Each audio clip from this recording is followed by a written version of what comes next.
Povestea lui Gilgamesh. De mult, tare de mult, în urmă cu mai bine de 4000 de ani, într-un ținut îndepărtat, Mesopotamia, se întindea o cetate vestită numită Uruk. Ruinele acesteia se regăsesc și astăzi pe malul fluviului Eufrat. Orașul Uruk era cărmuit de un tânăr rege înzestrat de zei cu frumusețe, înțelepciune, vitejie și putere, Gilgamesh. Mamă i-a fost Ninsun, zeița focului veșnic, iar tată un mare războinic cu puteri de zeu. Dintre zei, Shamash, zeul dreptății și al soarelui, l-a sprijinit mereu pe mărețul Gilgamesh. Însă purtarea lui nu le plăcea deloc oamenilor, deoarece era impulsiv și ducea o viață plină de excese, ținând-o numai în petreceri și scandaluri, asuprindu-și supușii ca să-și lărgească și să-și înfrumusețeze cetatea. Oamenii, ajunși la capătul răbdării, s-au plâns zeilor, iar aceștia au decis să-l pedepsească. Și astfel a fost creat din argilă un sălbatic cu corpul acoperit de păr pe care l-au înzestrat cu o forță colosală ca să-l poată înfrânge pe Gilgamesh. I-au pus numele Enkidu. Prevenit de un vânător, Gilgamesh a trimis în întâmpinarea lui Enkidu o fată care l-a făcut pe acesta să se îndepărteze de starea de sălbăticie, pierzându-și din forță și nemai fiind recunoscut de fiarele sălbatice drept unul de-al lor. Încleștarea lui Gilgamesh cu Enkidu a fost una epică. Puternici erau amândoi, dar Gilgamesh l-a făcut pe Enkidu să îngenuncheze. Impresionați unul de celălalt, cei doi au devenit cei mai buni prieteni.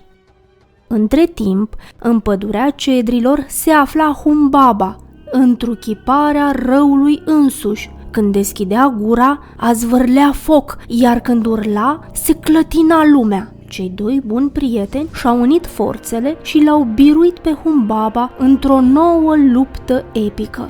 La întoarcerea în cetate, toți locuitorii i-au întâmpinat cu bucurie. Veselia din Uruk i-a atras atenția și lui Ishtar, zeița dragostei. Aceasta a prins mare drag de Gilgamesh și chiar i-a propus să se căsătorească. Însă Gilgamesh a respins-o. Jignită și furioasă, Ishtar s-a dus la tatăl ei, zeul Anu, și i-a cerut să trimită pe pământ taurul ceresc ca să-l pedepsească pe Gilgamesh.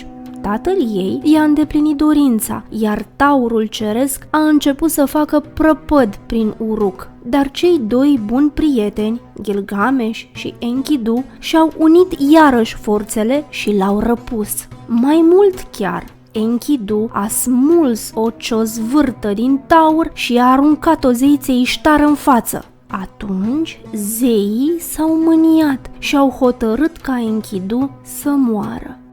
Și Enkidu s-a îmbolnăvit.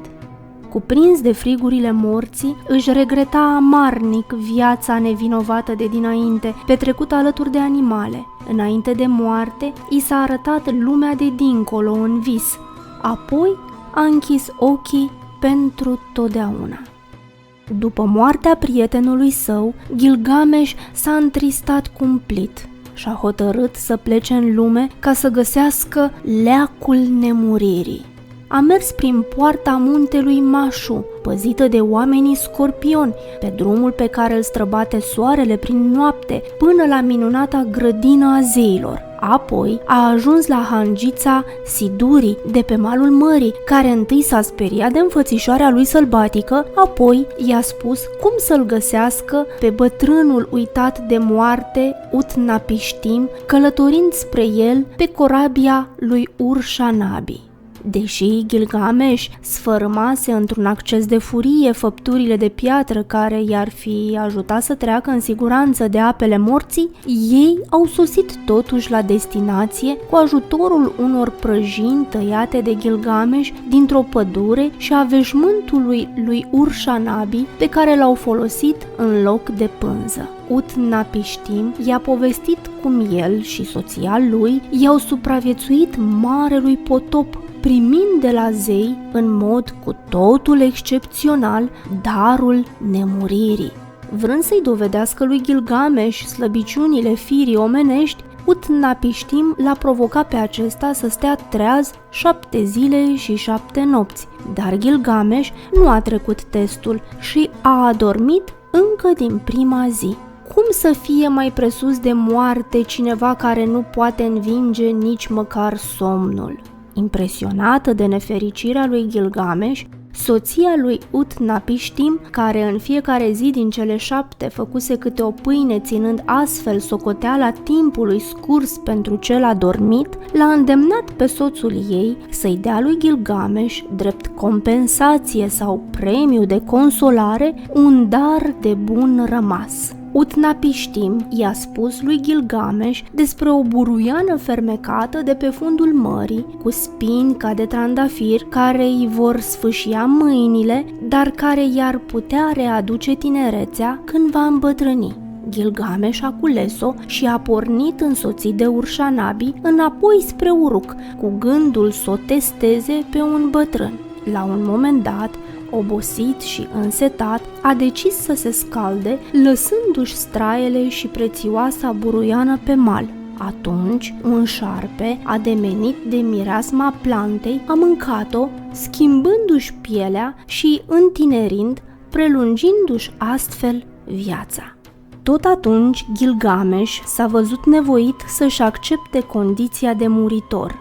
Înțelegând că viața veșnică nu este dată omului, Gilgamesh s-a încredințat, după o întâlnire cu duhul lui Enkidu, slobozit vremelnic din lumea de dincolo, că adevărata nemurire a omului se află doar în neuitarea ce adeseori învinge timpul, în clădirile înălțate de om, în frumusețea operelor de artă, în stăpânirea naturii, în marile prietenii, în îndrăzneala cugetării și în faptele de vitejie în slujba binelui ce se păstrează în amintire până astăzi, întocmai ca povestea lui Gilgamesh.